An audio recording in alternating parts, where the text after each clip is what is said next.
Salut tout le monde, c'est Alain et je suis très heureux de vous retrouver aujourd'hui dans cette nouvelle vidéo pour vous présenter une chronique spéciale Carolina Herrera. C'est-à-dire que j'ai différents parfums de la marque, je vais vous donner mon point de vue par rapport à ces fragrances, si ça vaut le coup ou pas. Et on commence tout de suite la vidéo. Carolina Herrera, c'est quoi? C'est une compagnie fondée en 1980 par la styliste vénézuélienne nommée Maria Carolina Josefina Pacanins y Niño. Elle a été encouragée par la rédactrice en chef du Vogue magazine Diana Vreeland et c'est ainsi qu'elle lança son premier parfum en 1988 appelé l'eau de parfum Carolina Herrera. Du coup, après cette brève introduction, nous commençons tout de suite la vidéo.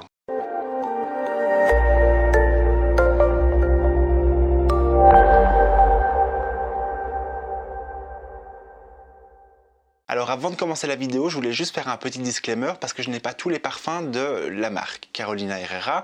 J'ai uniquement cette fois-ci un peu moins que d'habitude, c'est-à-dire que 3 parfums, parce que d'habitude il y en a beaucoup plus. Et donc du coup dans ces 3 parfums, j'ai un parfum féminin et 2 parfums masculins.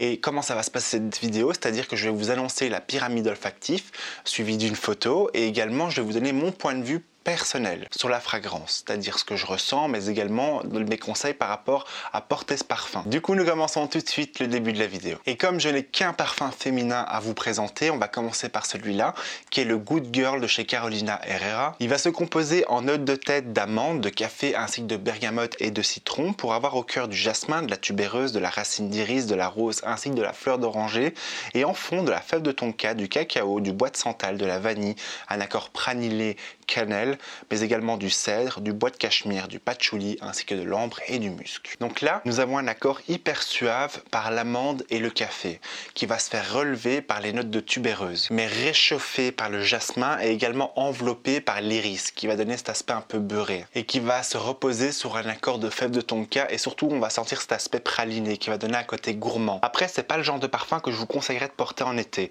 c'est plutôt un parfum que je vous conseillerais de porter en soirée, en hiver, ça peut vraiment être sympa, ou bien en automne, il n'y a aucun souci, parce que c'est un parfum qui peut être très vite envahissant. C'est un parfum quand même facile à porter, hein. Donc du coup, je trouve vraiment que l'idéal c'est en soirée. Là, il est vraiment top. Ou si maintenant vous sortez en boîte de nuit, c'est vraiment le top quoi. Vous avez de la classe et de l'élégance avec ce parfum.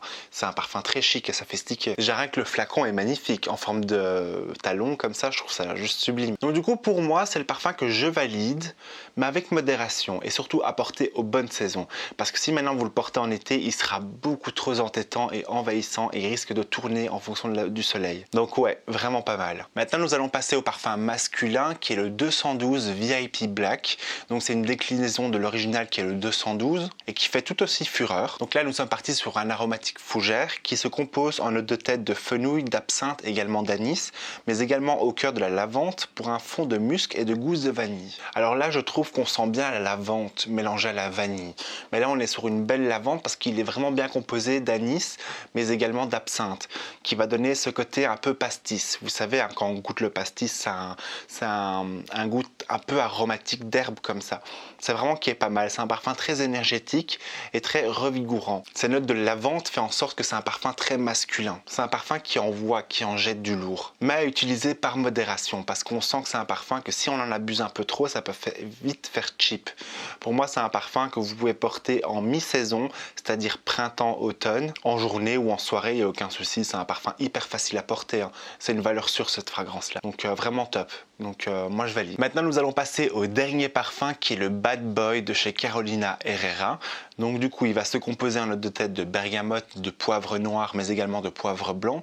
Au cœur nous allons avoir du cèdre, de la sauge et en fond de la fève de tonka, de l'ambre mais également du cacao. Donc là on est vraiment sur une très belle composition, bien moderne, très punchy, très électrique et très avec des good vibes qui va vraiment vous réveiller. On va vraiment sentir cet aspect aromatique de la sauge qui est mélangé au cèdre, qui va donner vraiment un côté très brut. Le cèdre a une odeur de crayon à papier que l'on taille.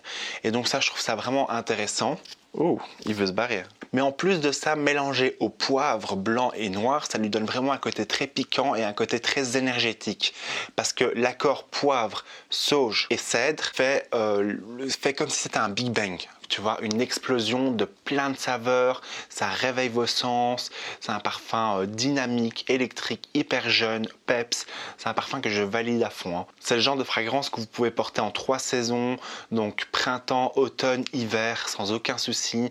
Il sera là pour vous booster, vous réveiller, vraiment vous sortir du lit le matin. C'est hyper facile à porter, donc ça qui est vraiment pas mal, et que vous pouvez le porter aussi à tout âge, j'ai aucun souci, il est vraiment jeune ce parfum, et très dynamisant et désaltérant. Après en été, il serait un tout petit peu trop envahissant je trouve, ce serait vraiment gâcher la fragrance malheureusement. C'est une belle sélection, un parfum facile à porter en journée comme en soirée, vraiment pas mal. Je valide. Donc du coup voilà, c'est la fin de cette petite chronique, j'espère que ça vous aura plu. Vous avez vu comme quoi je n'ai pas toutes les fragrances malheureusement, mais n'hésitez pas à me le dire en commentaire, quelles sont les fragrances que vous voulez prochainement voir chez Carolina Herrera et que je n'ai pas mentionné, et dites-moi en commentaire, j'allais dire en fragrance mais bon je viens de le dire, mais dites-moi en commentaire quels sont les parfums que vous préférez de la marque. C'est la fin de cette vidéo, je vous invite comme toujours à la liker, je vous invite également à vous abonner en activant la cloche de notification pour rejoindre la jolie communauté des passionnés du parfum, et vous serez au courant aussi des nouvelles tendances, des actualités et des bons plans en parfumerie.